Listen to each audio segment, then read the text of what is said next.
Sénégalais, Sénégalaises, chers compatriotes africains, amis et partenaires du Sénégal, du monde entier, bonsoir.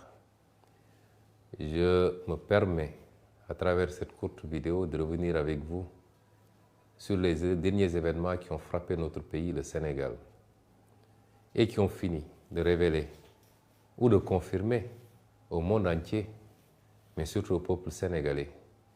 le véritable visage du président Macky Sall. Visage qu'on peut dépeindre sous les couleurs de la haine,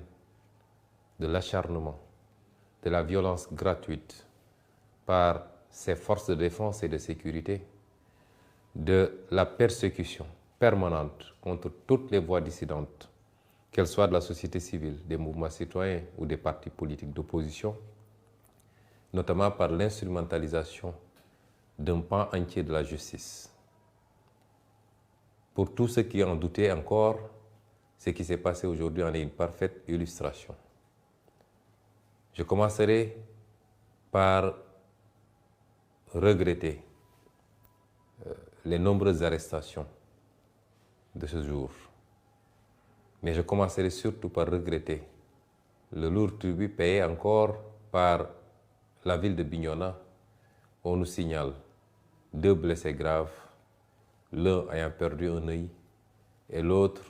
ayant perdu quasiment son organe génital à partir des manifestations et parce que des balles réelles auraient été tirées par les forces de l'ordre. Ces crimes et forfaitures ne resteront pas impunis. Nous l'avons dit et redit. Tout ce qui s'est passé ces 12 dernières années et qui a occasionné de lourds dégâts,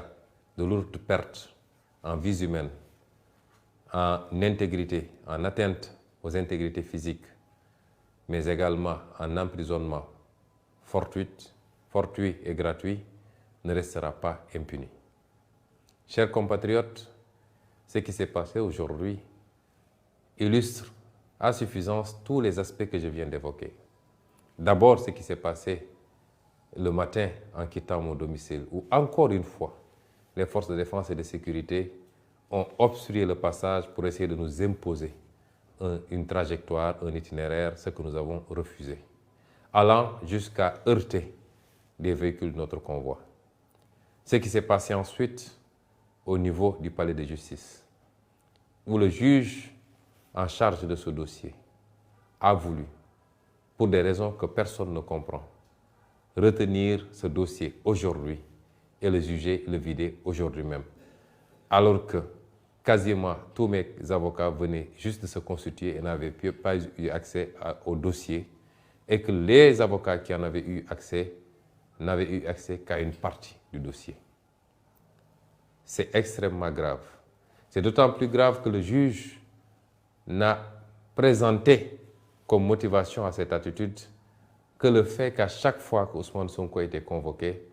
l'État était obligé de mobiliser toutes les forces de sécurité et de défense et que ça coûtait très cher à l'État sénégalais. Avons-nous été demandeurs de ces procès ridicules? Sommes-nous les instigateurs de ces complots et de ces manipulations dont la seule visée est d'obtenir une condamnation pouvant empêcher Ousmane Sonko d'être candidat pour l'élection présidentielle du 25 février 2024. Est-ce que cela peut justifier qu'on empiète, qu'on piétine, qu'on viole les droits de la défense, qui sont mes droits en l'occurrence, simplement parce que la mobilisation de ces dispositifs des forces de sécurité et de défense coûte très cher à l'État du Sénégal? Qu'un juge puisse réagir comme ça est suffisamment inquiétant et doit nous préoccuper par rapport à son indépendance, puisqu'il a pris des instructions pour parler ainsi. Ce qui s'est passé ensuite à la fin de cette audience, puisque n'eût été l'insistance, j'allais dire même la résistance des excellents avocats qui se sont constitués pour notre défense, que je remercie au passage. Énormément d'avocats sont constitués aujourd'hui Aucun de ces avocats ne nous a demandé d'honoraires pour défendre notre cause. Je les remercie, mais je les félicite surtout parce qu'ils ont fait montre de détermination, de combativité, mais ils ont montré que le Sénégal doit être fier de ses avocats. N'eût été la détermination de ces avocats, mais n'eût été également un barreau debout. Et j'en profite pour féliciter M. le bâtonnier qui a pu intervenir pour insister sur le fait que les droits de la défense sont sacrés dans un procès et que rien ne s'opposait et tout convergeait, la pratique judiciaire et tous les éléments d'un procès, tout convergeait vers un renvoi, comme le demandaient mes avocats. Nous avons vu aujourd'hui un barreau debout, un bâtonnier debout. Nous attendons de la magistrature qu'elle soit aussi debout, parce que la justice est le pilier fondamental d'une république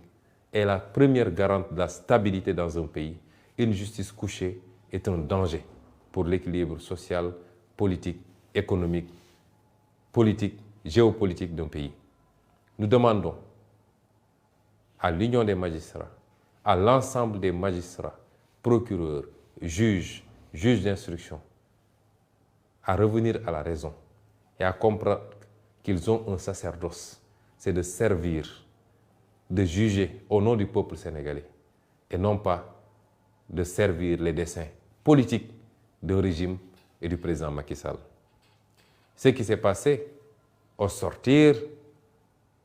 de cette audience, où le monde entier a pu voir toutes les entraves qui ont été faites sur mon convoi, que des forces de défense et de sécurité aient mobilisé des engins lourds pour bloquer le convoi, essayer de lui imposer encore une fois un itinéraire qui n'était pas le nôtre, vouloir impérativement nous faire passer par le tunnel de Soumbédioune, où il y avait un piège puisqu'il y avait des nervis du régime qui étaient positionnés de part et d'autre de ce tunnel, équipés au même titre que les forces de l'ordre de grenades lacrymogènes et d'armes.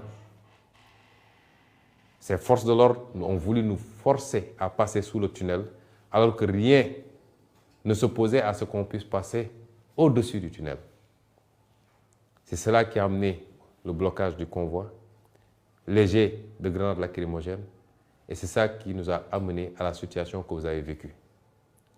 Ces mêmes forces de défense et de sécurité ont voulu m'imposer de sortir de mon véhicule pour entrer dans l'un de leurs engins blindés. Ce que j'ai formellement refusé parce que j'ai quitté mon domicile en citoyen libre à bord de ma voiture, accompagné de ma sécurité pour aller au tribunal. Et je tenais à rentrer dans les mêmes conditions. Ce qu'ils m'ont refusé, allant jusqu'à exercer une violence inédite, inouïe,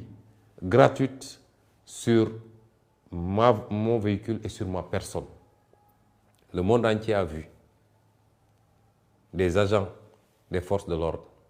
casser la vitre de ma voiture, forcer les serrures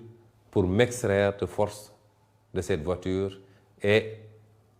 me conduire directement à bord de l'un de leurs fourgons blindés. Ce que rien ne justifiait. Puisque si les forces de l'ordre veulent nous faire croire qu'avec tout ce dispositif qu'ils avaient déployé, ils n'avaient pas les moyens d'escorter notre convoi et de nous conduire à notre domicile, personne ne peut y croire. Le pire, c'est qu'aujourd'hui, on a vu des milices privées se fondre dans les rangs des forces de l'ordre, tirer des grenades lacrymogènes contre les foules sans que ces forces de l'ordre n'interviennent. Ce qui se passe dans ce pays est extrêmement grave. Le régime de Macky Sall entretient une milice privée que tout le monde connaît et reconnaît, que nous connaissons, que nous avons identifiée, photographiée. Et cette milice, aujourd'hui, commet des exactions contre les populations. Un des acteurs éminents de la société civile a parlé de guerre civile la dernière fois. Certains se sont empressés de s'acharner contre lui. Mais le président Macky Sall nous conduit directement vers une situation désastreuse. Parce que personne n'acceptera de se laisser tirer comme des lapins par des milices privées entretenues par le régime du président Macky Sall. J'en appelle donc à l'ensemble du peuple sénégalais. J'en appelle à la communauté internationale pour vous dire que celui qui s'est présenté à vous comme un démocrate, qui a essayé de dépeindre son opposition comme une opposition violente, déraisonnée,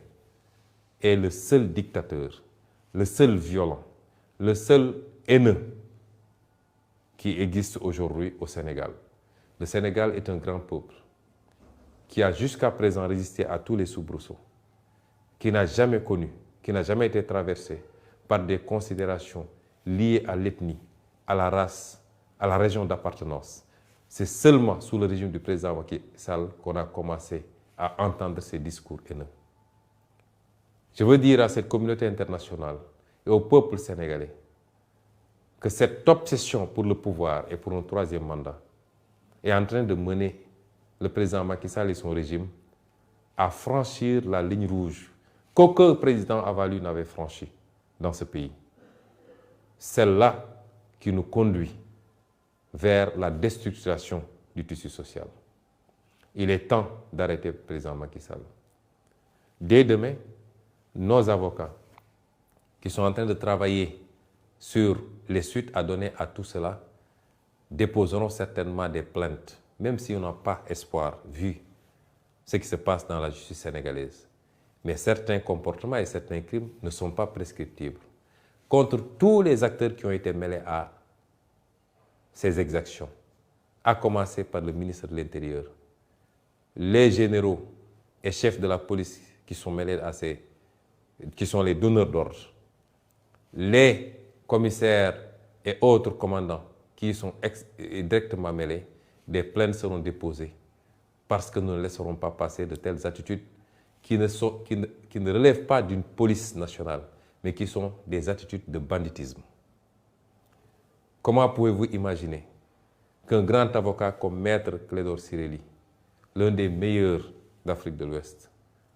procédurier et pénaliste, ait été brutalisé, extrait de force de la voiture pour être conduit dans un fourgon blindé?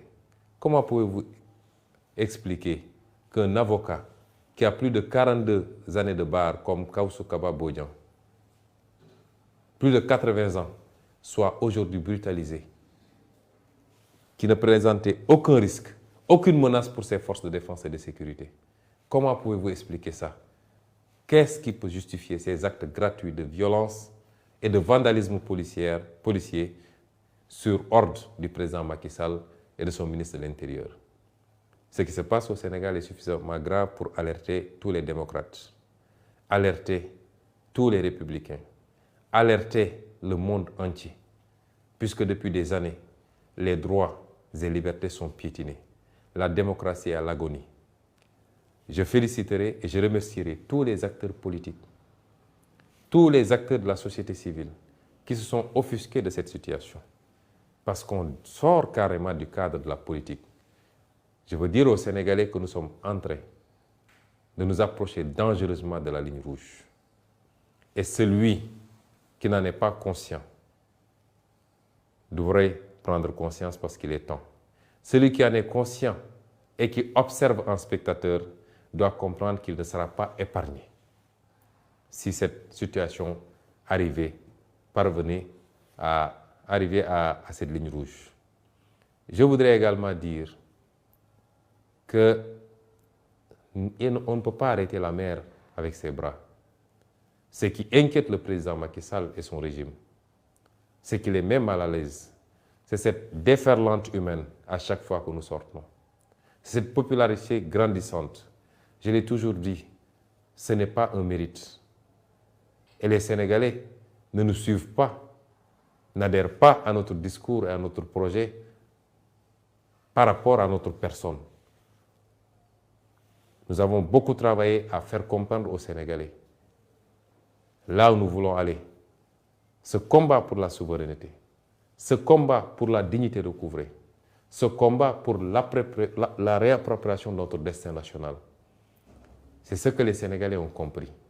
Et c'est pourquoi ces milliers, ces millions de jeunes sortent à chaque fois pour suivre nos convois, pour adhérer à ce projet. C'est pourquoi ces milliers d'intellectuels adhèrent à ce projet. C'est pourquoi la diaspora, dans presque sa globalité, adhère à ce projet. C'est pourquoi même les forces de défense et de sécurité, qui exécutent des ordres, souvent malgré eux, adhèrent à ce projet. C'est pourquoi tous nos compatriotes africains nous suivent de très près, comprennent le discours et adhèrent à ce projet. Si le président Macky Sall pense qu'il peut arrêter cela par l'intimidation, par l'instrumentalisation de la justice, par la violence gratuite, il se trompe et il est temps qu'il revienne à la raison. C'est la dernière fois que je le dirai. Je veux féliciter le peuple sénégalais, féliciter cette jeunesse formidable et terminer par vous dire ce que je vous ai toujours dit. Nous ne vous décevrons jamais. Nous ne vous trahirons jamais. Ce combat est le nôtre. Vous avez droit à la même prospérité, au même progrès, au même bonheur, au même espoir que tous les peuples du monde. Nous ne vous décevrons jamais. Je terminerai enfin par souhaiter au peuple américain une bonne fête d'anniversaire. Parce qu'aujourd'hui, j'aurais dû être à l'ambassade des États-Unis, sur invitation de l'ambassadeur. Au moment où je vous parle, j'aurais dû être à cette ambassade pour célébrer avec eux, avec ce grand peuple américain, sa fête d'indépendance. Je suis, malgré moi, sous résidence surveillée et de manière tout à fait illégale, parce qu'aucun juge n'a décerné une ordonnance pour que je sois sous résidence surveillée. On me refuse tout déplacement hors de mon domicile, barricadé par des chars de combat, par des dragons, par des véhicules lourds et par des centaines et des centaines de policiers et de gendarmes. Je voudrais dire au monde entier que voilà le visage de Macky Sall et de son régime. Je vous remercie. Mbokki Sénégal, asalaamaaleykum. ñu ngi leen di nuyu di leen ziar di dellu seeg yéen ci lu gàtt rek waxtaan ak yéen ci xew-xew réew mi. ñun ñëpp dundandoo li xew ci réew mi bésu tey jii muy citoyen bu ñu woo tribunal mu mel ni rek saa suñu woowee situation boobu tribunal réew mi day taxaw réew mi dootul noqi réew mi dootul dox waaye li ci gën a garaaw mooy ñoom ñi koy woo tribunal ñooy suuxat fitna gi. ñu ngi masawu ñëpp ci li ñu dund tey ndax metti woon na ci ñëpp doore ko ci ki gën a yombule mooy ki nga xam ne tey bëggoon na xëy liggéeyut wala bëggoon na ubbi magasin ubbiwu ko ba ki ci gën a jafele mooy ki nga xam ne gaañu na ci gaañu gu métti ci diggante boobu nag lu nekk a ngi ci ñii jàpp nañ leen ci lu teguwul yoon ñii yàq nañu seen alal ñii sànni nañu saxaar su bon si ci seen biir kër ñun ñëpp ñuy ànd di leen masaw bu ñu sañoon du am bu ñu sañoon du demee noonu waaye dafa fekk Sénégal am buur goo xam ne buuru fitna la buuru jaay doole la buuru dóoraate la buuru tojaate la buuru reyaate la ñu koy dund nag depuis ay at bi ko yàlla tegee fii ba léegi waaye mu mel ni at yi weesu rawatina ñett yi dafa gën a tar may masawu ñépp di ci jiital nag la xew fële ci Bignona nga xam ne wax nañ ñu ci balaa ñuy door waxtaan gi ñaar ñoo xam ne gaañu nañ ci gaañu goo xam ne am nañu njort ni ay bal fetal lañ leen dóor kenn ki ñàkk na ci bëtam keneen ki nee nañu ci awra gi lañ ko dóor ba boo moytul ñàkk na ko définitivement ñuy dañuy laajoon te laajaat ko mooy lu tax Bignona ndax keroog rek ci àjjuma bi manifestation yu metti am na ci suñu dëkk gee di Mbàkke waaye kenn dóoru fa balu fetal kenn tuuru fa bëtu nit kenn gaañu fa nit boo xam ne fetal la lan moo waral saa su ne bu dee foofa la ñu ne dóor nañ fa balu fetal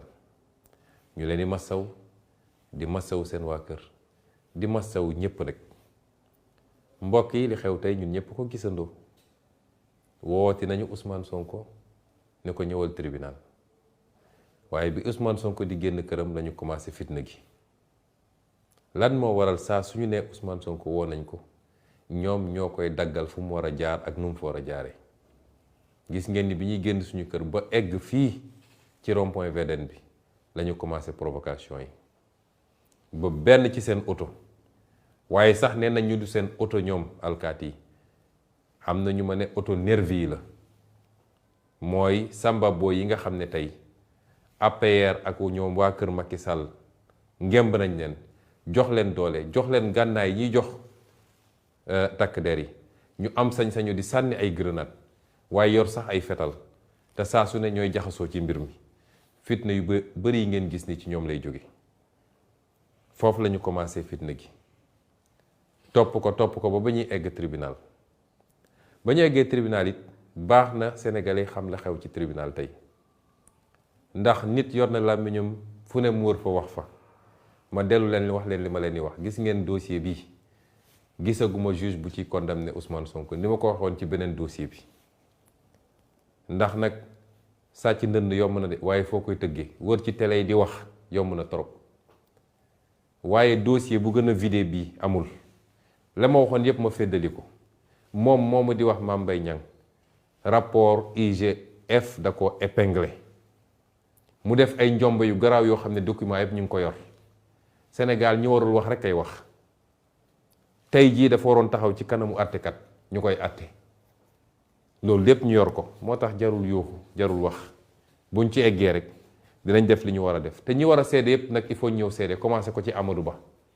ndax moo taxaw ci assemblée nationale ne rapport bi am na ba jox nañ ko ñi ñu ko war a jox ñépp kon sénégalais kenn du leen fooye def li ñuy def ba pare yor seen làmmeñ di wax ba pare ne kenn du ci tudd mun nañu noggatu ay journaliste waaye Ousmane Sonko du ñooña ba ñu eggee amul luñ ciy ragal waaye dossier justice dafa am nuñ koy gérer ba ñuy dogg ci foofu juge bi ñu fa fekk la fa nekkoon ci dossier bi daf leen renvoyé juge boobu di bëgg a parax-paraxee ne tey mu taxañ dossier bi tey mu àtte dossier bi ci jamono joo xam ne li ëpp ci samay avocat ñi ngay doog a constitué wu joxaguñ leen sax dossier bi xanaa kay nit balaa nga koy défendre balaa nga koy layal nga jot dossier bi ba xool ko jotuñu dossier bi kenn ci avocat yi moo jotoon dossier bi te joxuñu ko dossier bi yépp ndax am na ay clé USB yu ci ànd joxuñu ko waaw avocat yi ne ko génneel ko sax loo xam ne chambre am boobu moo ko attewaat ko ay dossiers yoo xam ne renvoyé nañ ko 6 mois 8 mois doog ko atte ne ko waa monsieur le juge yow yaa ne dossier bi dossier bu ordinaire la looy parax-paraxee ñun ñu ngi doog a egsi may ñu jot dossier bi ndax daw nañ ci parquet muy làqatu jël dossier bi nëbb ko kon may leen ñu jot dossier bi dem jàng ko bu baax ñu jàpp beneen date boo xam ne bu ñu ñëwee ñëpp mun a lay juge bi bëgg ne leen mun naa leen jox dossier bi may leen 15 minutes ngeen dem toog fële xool ko bu ngeen ñëwee mun ngeen lay loolu musul am ci tribunalu Sénégal musul am ci àtte Sénégal tey dem na ba kenn ci avocat seen avocat ñoom sax moo jóg ne ñii li ñu laaj yoon la dañ leen war a may report bi kenn musul a gis lu mel nii ñi nekkoon ci tribunal ba tey ñépp am na ñu leen métti ci juge bi ni mu bëggoon doxalee dossier bi muy lu tey xel ñu dellu si mu dem ñëw ne li tax mu bëgg ñu def àtte bi tey mooy saa su ñëwee Ousmane Sonko dëkk bi day taxaw ñu war a génne xaalis bu bari pour mobiliser takk der yi seen oto yi carburant bi muy consommé ak nangam waaw léegi juge war naa wax lool li nga xam ne mooy àq ak yelleef ki ñuy àtte nga xam ne même ci diine sax lu farata la lu sacré la nga bugg koo jalgati parce que rek nee nga saa yu ñu woowee Ousmane Sonko la ñuy dépenser ci génne alkaat yi dafay bëri est-ce que Ousmane Sonko moo organisé procès est-ce que Ousmane Sonko moo dem def ci ay complot yu ñàkk solo pour tribunal est-ce que Ousmane Sonko moo porté plainte suñuy droit dañ ñu ko war a respecteel bu dee dañu war a woote téeméeri yoon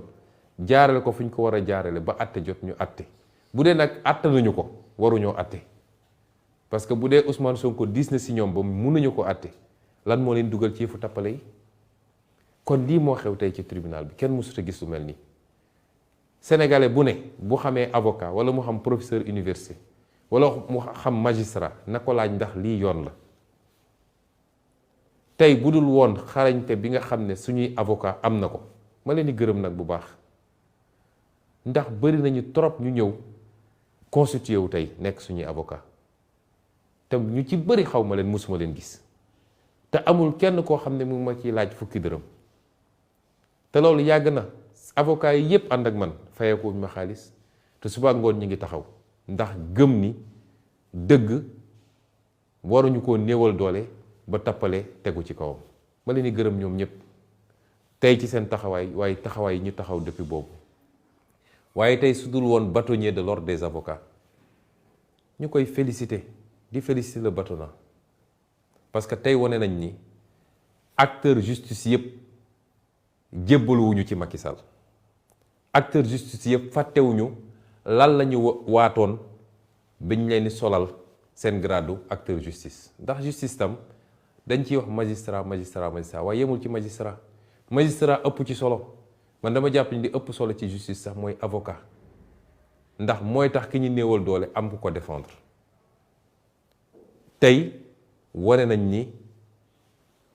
pàcc boobu nga xam ne pàcc bu am solo la ci justice ba léegi mi ngi taxaw mu war a delloo yaakaar ci citoyen bi mu war a doon nag leçon pour attekat yi magistrat yi ñu delloo seen bopp seen xel ci yàlla fàttali dañoo prêter serment bi ñuy prêter serment dañu ne ñun dinañu atte ci turu askanu Sénégal du Macky Sall du gouvernement am du troisième mandat am atte warul tënku ci agenda wu politique mooy nu ñuy gaawantoo dossier ba kii du mën a nekk candidat may woowaat suñu mbokk magistrat yi ndax suñuy mbokk lañu kenn ku nekk ci ñun ci sa famille am nga ci frère wala sœur wala cousin wala xarit wala koo jàngandal koo xam ne tey magistrat la delloo si leen seen xel ci yàlla mu waru leen doon yéen ñiy taal réew mi yéen a war a njëkk a doon ñuy saytu ak ñiy garantir stabilité ci réew mi dal ak tekk ci réew mi carrière warul jar yenn yi luñ lay buxumal ci suuf warul jar yenn yi lii tey am war na leen yee war na leen yey ngeen xam ni yéen a war a dalal réew mi kon li xew tey ci tribunal bi lu doy waar la waaye yemul foofu jóge nañ ci loolu génn di ñibbi tranquillement waaw nun li ñu boole askan wi du suñu mérite yàllaa ko def yàllaa def cofeel suñu diggante ak askan wi bu ñuy génn xale yi topp suñu gannaaw di daw la nit ñi di gis waaye immeuble boo romb ku fay liggéey ak ku fa dëkk ak góor ak jigéen ak mag ak ndaw ñépp a ngi taxaw ci balcon yi ñu ngi ciy sant yàlla loolu sas la soññ la bu Sénégalais yi sas ñu moo tax ma leen di wax duñ leen mës a décevoir duñ leen toog mukk ba ne am nañu gàcce ci Ousmane Sonko ak ñi mu ànd ak parce que lii ñu sumb nii ñun jaamu yàlla lañ ko jàppee politique gu ñu de soxlawuñu 15 salaire sax soxlawuñu ko ci li ñuy def nii la ñu bëgg mooy réew mi baax ba faw ba suñuy doom dund ci Sénégal gu gën gii ñuy dund ñun loolu rek a ñu tax a jóg ci politique waaye utuñu ci leneen du tur du ndomb tànk du alal kon bu ñu jógee foofu ay nit ñu bari bàyyi seen yitte ànd ak ñun mais loolu du guléet ci Sénégal daan nañ fi woo acteur politique ci Ablaye Wade ba ci Idrissa Seck ba ci moom mi nekk président de la République nit ñi génnee fu ne gunge ko ba tribunal gungewaat ko mu ñibbi lu fi jar a xuloo ak xeex ak dóor ay grenades ngeen gis provocation yi am tey bi ñuy ñibbi ba bi ñuy egg ci Soumbédioune ñu ne ñu faw rek ñu jaar ci suufu tunnel Soumbédioune bi ñu ne duñ fa jaar duñu fa jaar parce que ndëgg sërëxal bi ñu fa tegoon am ay nervi yoo xam ne nervi yu APR la ñépp xam nañ leen yor ay gànnaay yi gànnaayu alkaati yi yor ay grenade lacrymogène yor ay fital ak lépp taxaw foofu di sànni seeni grenade ñu ne ma man forcé ma jaar foofu ñu ne leen duñ fa jaar ci kaw la ñuy jaar xanaa kay kuy dem ñibbi këram mun nga ko bàyyi mu seet fu dal xelam mu jaar foofu ñu ne forcé ñu jaar foofu ci la ñu bloqué suñu convoi bloqué ko ba mu yàgg bi ñu ñëwee ñoom ñëpp GIGN BIP policier gendarme ñëpp ñëw taxaw ne ñoom ñoo garantir suñu sécurité la mu leen njëkk a wax mooy dem leen ngeen jàppi ñii nga xam ne ay nervi lañu loolu mooy seen liggéey lu ko may nag bàyyi leen ñu jaar fi ñu war a jaar ñu ne dee rek foo ñu jaar ci canal bi te gis ngeen ni bi ñu demee ba ma bañ fitna ñi ma ànd ak ñépp ne du demee noonu may leen nañu jaar ci suufu canal bi lu fa am ñooma waaye bi ñu duggee ci canal balaa ñuy génn gis ngeen canal bi fees dell ak grenade lacrymogène ku fa amoon asma mënoon nga fa faatu kon piège bu ñu tegoon la ba pare pour bëgg ñoo lor ak bëgg a lor ñi ñu ànd ak est-ce que tey ay alkaati loolu seen rôle la noonu ñu naxante bu génn ci canal bi xanaa kay léegi war nga ñoo mën a bàyyi ñu dem ñu bloqué suñu convoi ne faw ma génn sama oto man dugg seen oto ñoom may leen du ma ko def nag du ma ko def parce que bi may jógee sama kër sama oto laa dugg ànd ak sama sécurité sama chauffeur dawal ma ñëw ba fi tribunal kon war naa mën a dellu ci sama oto bi ba egg sama kër ñu ne loolu du am xëccoog ñun xiroog ngaayoo ba àdduna yëpp gis loo xam ne ñépp xam nañ ni violation weesuwul loolu mooy alkaati yu yor ay xeer ñëw toj sama vitre oto ne faw ñu génne ma forcé ci oto bi dugal ma ñoom seeni véhicule blindé loolu lan moo ko mën a justifier lan moo mën a justifier avocat bu mel ni Clédor Ciré Ly nga xam ne mag la di ñi gën a nekk kàngam ci li muy liggéey moom nga xëcc ko forcé dugal ko ci sa fourgon lan moo mën a justifier maître Kawsu Bodian nga xam ne ci ñi gën a am expérience ci baro bi la am lu ëpp 40 ans en tant qu'avocat ay atam weesu juróom-ñetti fukki at nga toj vitre oto bi mu nekk forcé ko ne ko tey di nga génn lan moo ko mën a justifier lii mooy xar kanamu Macky Sall waaye li gën a garaaw ma koy wax sénégalais yi Macky Sall dafa am ay milices xam nañ leen xàmme nañ leen xam nañ fu ñu leen entraîné xam nañ li ñu leen jox yor nañu seeni photo milices yooyu njombe yu am ñaare ci manifestation yi ñoom la ñuy yóbbu Casamance te Doudou Ka moo leen di yóbbu ñu yor ay fetal di tiire ci kaw xale yi milices yooyu duñ leen continuer seetaan ci lii keroog kenn ci société civile bi muy Alioune Tine dafa wax ba tudd guerre civile ñépp tëbandoo di wax magum waxoon naa ko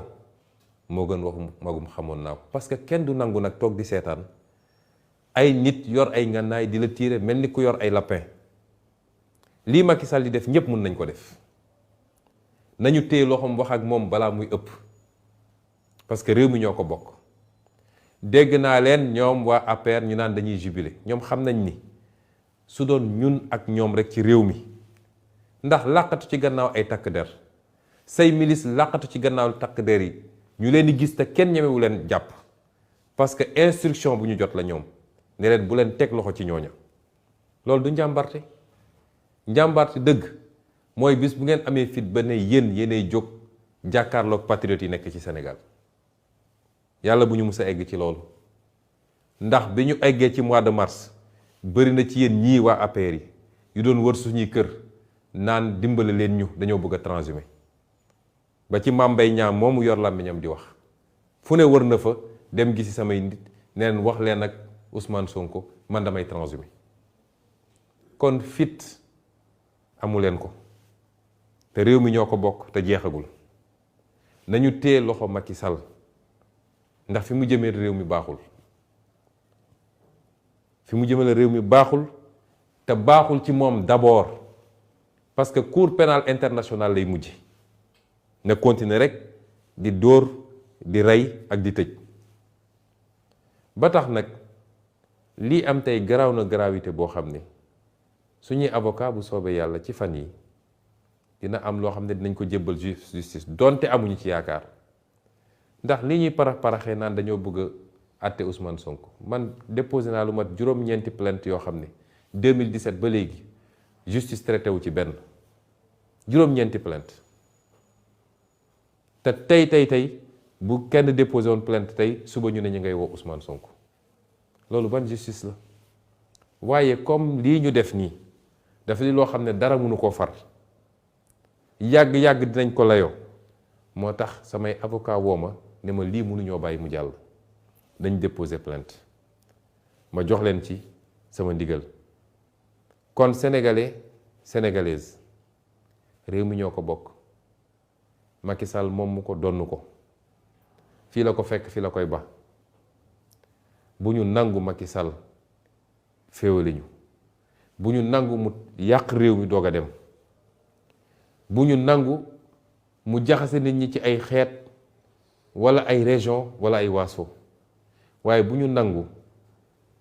lañu def ñoom ci seeni njombe tax ñu tiit ba tax ñu bëgg ñoo forcer ni dinañu def 3e mandat wala ñu bëgg ñoo forcer ni ñoom dinañu tànn kan moo war a nekk candidat ak ku warul nekk Sénégalais yi ñoom dong ñooy tànn bu jotee moo taxit ñu ngi leen di masawu waaye ñu ngi leen di gën a soññ